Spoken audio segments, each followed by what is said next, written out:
Hi guys, skincare time! Yan na naman yung isa, bitter na naman. Tas bigla ba naman sinapok yung Bobby ko? Wawa ako, baby.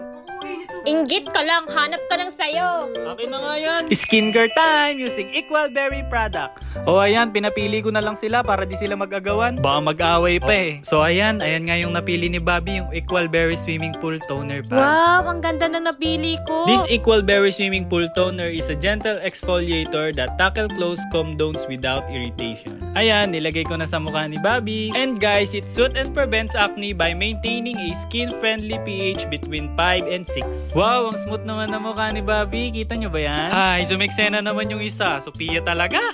So ayan guys, dugyot pa siya dyan. Ayan, gumamit din siya ng kagaya kay Bobby pero liquid lang yung sa kanya. It is light, non-sticky, and perfect for oily or greasy skin types, offering a refreshing feel. It is fungal acne safe, gentle on all skin types.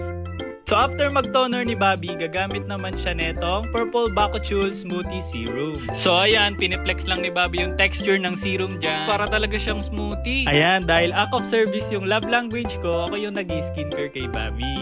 Why you should use Bakuchiol and not retinol? Because it's natural and non-irritating hero ingredients for aging signs. Ayan, kita nyo sa likod, diba? May umiepal na naman, oh. And guys, safe pala to sa mga sensitive skin. Nakaka-firm ng skin and nakaka-reduce ng wrinkles. Kaya good to sa mga nagkakaroon na ng signs of aging. Yan, ang fresh na ni Bobby. Lo, may gusto na naman umipal, oh. Di talaga nagpapatalo eh, siya din daw. Ayan, gamit naman niya yung Yellow Vitamin Smoothie Serum. Ayan, flex niya din daw, gaya-gaya talaga kay Bobby eh. This serum fades and prevent pigmentation, brightens skin, and also safe for sensitive skin. Wow, fresh mo dyan, Day. So ano pang inaantay nyo guys? Gamitin nyo na tong Equal Berry product. So ayan, fresh na sila. Lalo na silang magiging baby face nyan. Bye-bye! Bebe time na kami ng Bobby ko. Bye-bye, Sophia. Bye-bye ka na ng next live.